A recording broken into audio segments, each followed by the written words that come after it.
After a much-deserved rest in Raton, I'm headed into Colorado. Ooh, isn't it pretty? It's going to be so beautiful in Colorado. I can hardly wait. Good times in Raton now. Good times in Colorado. On the road with me.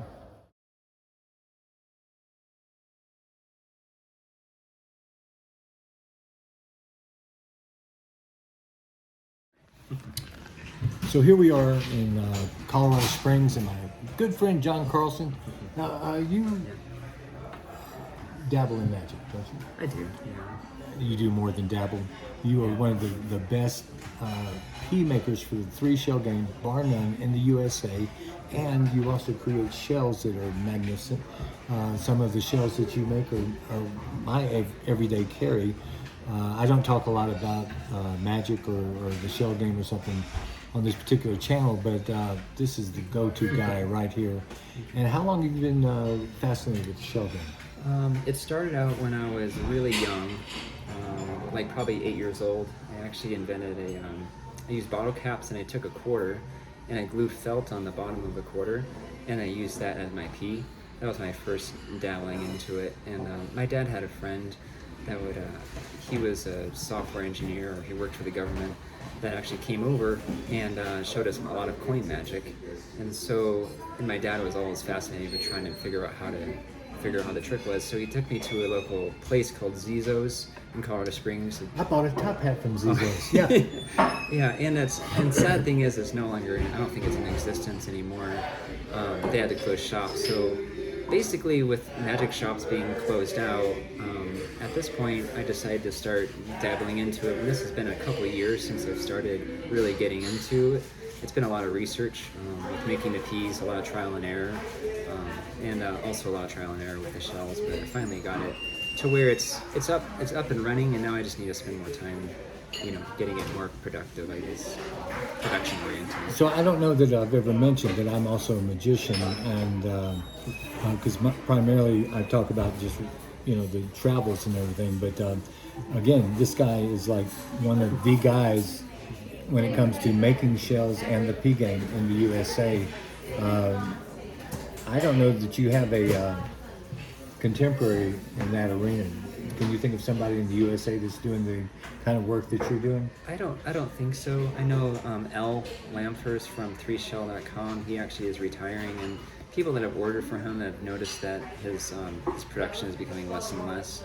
Same thing even with School for Scoundrels, as Dan has mentioned it before too, is that has become less and less. And so apparently I've come across this weird little niche that Dan has been encouraging me in too. Oh man, and he's gone above the bar in terms of his production, and again, for me, the shell game, one of the most important things is the pea, and he has been able to create this miraculous little pea that he calls the fika pea.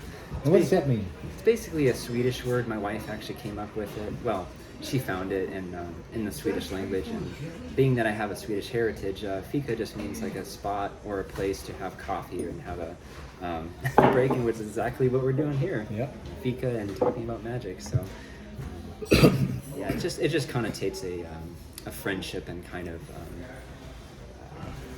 a camaraderie with a relationship between magics. So we have had a friendship and relationship, but it's all been online. This is our first time to actually meet, and when I knew that I was going to be driving up through Colorado, he said, "Hey, my day off is Tuesday," and so we decided to meet, and this has been a great meeting for me. All right, further on down the road.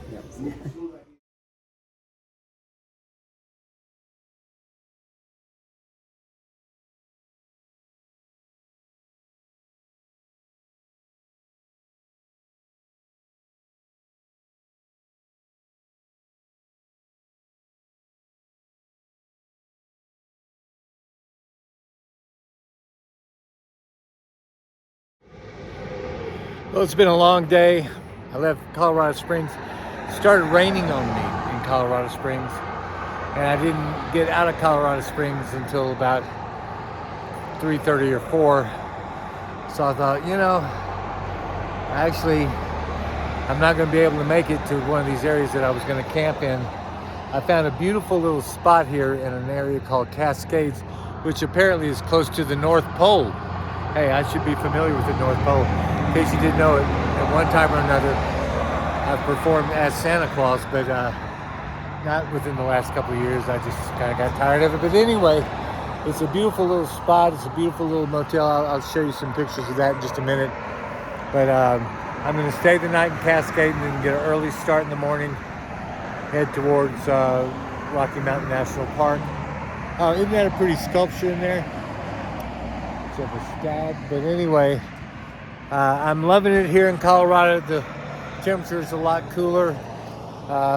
You know, I went through some hellacious weather in Texas, rode through 103 degrees.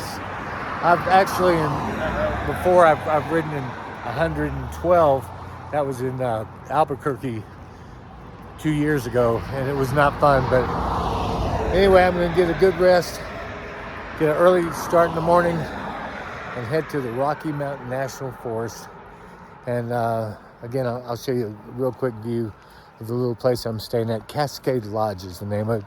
And the woman who runs it is from Austria. Her name is Alicia. Sweet lady. And she's got a pretty little puppy named Maya. Maya the Wonder Dog. And so she said that there are 5 bears that live up around here. Oh, just to show you, this is all this stuff up here. Anyway, she says there's like 5 bears and a mountain lion that live around here. And she said she was feeding a fox, but she hadn't seen it in a few days. So we don't know if it's still around or not. Anyway, gonna relax in Cascade, Colorado. It's so beautiful here, and like I said, it's a lot cooler. And this is what I came for, the mountains and the cooler weather. So, about to show you the Cascade Lodge. So this is the Cascade Lodge. You can see old Scooby-Doo parked in front of my room here. I'm staying in room 3. Look at those mountains right up above it. Isn't that pretty? Now it is right on the highway, but it's so tucked up.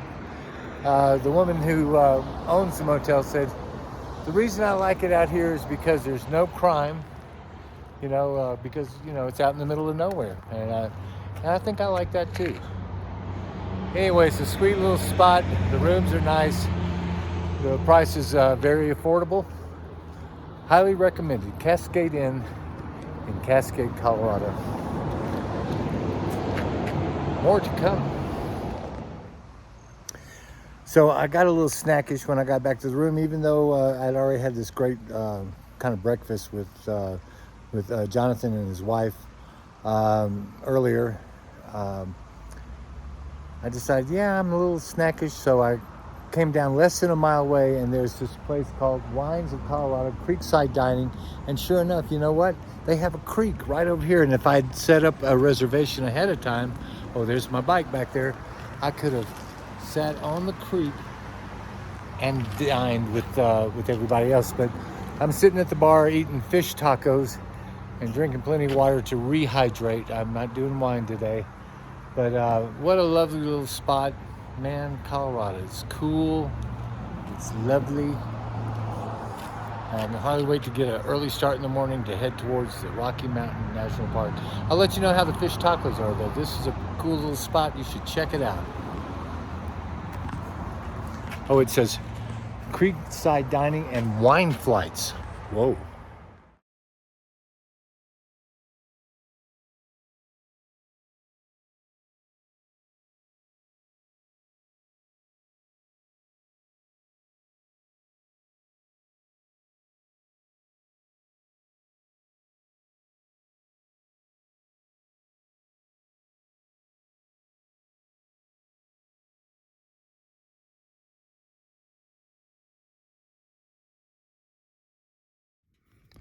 Well, it dawned on me I haven't really been taking video of the actual ride, and that's really the main purpose of all this, is the ride and all the beautiful scenery you see. And it is gorgeous. I'm in the thick of some of the Rocky Mountains, but I'm not where I want to be yet. I'm headed to Buena Vista by way of where I stayed last night, which was Cascade. And oh, look at that! Isn't that beautiful? Yep. Anyway, I'm sorry that you don't actually see the ride and see the beautiful mountains and everything.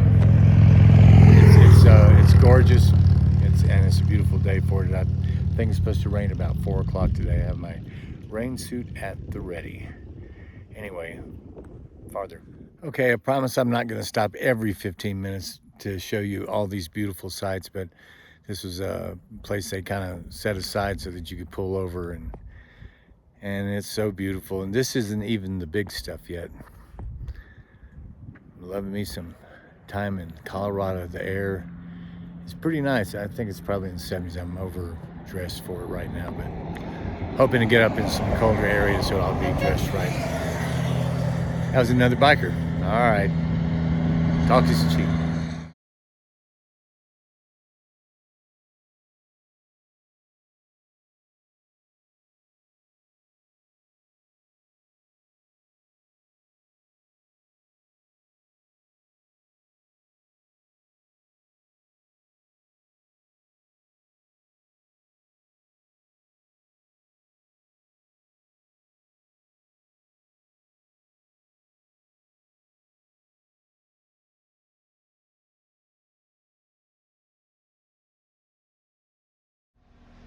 Well, I'm in Leadville right now, and it's 47 degrees.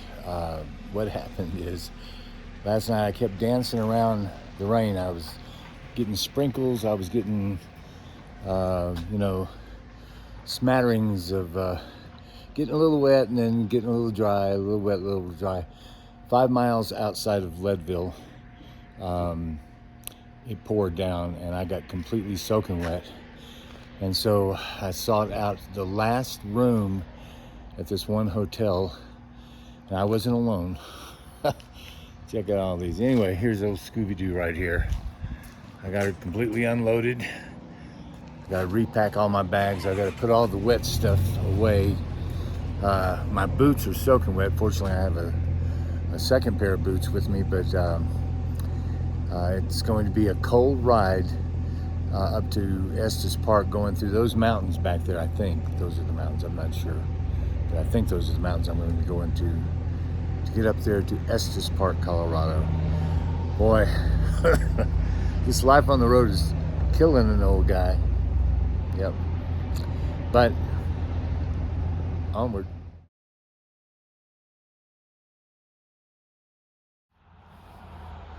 Okay, this morning is going to be just a little bit different. I'm in Leadville, Colorado, and I'm traveling on a motorcycle going across the country, and so I don't have my guitar. I have a harmonica.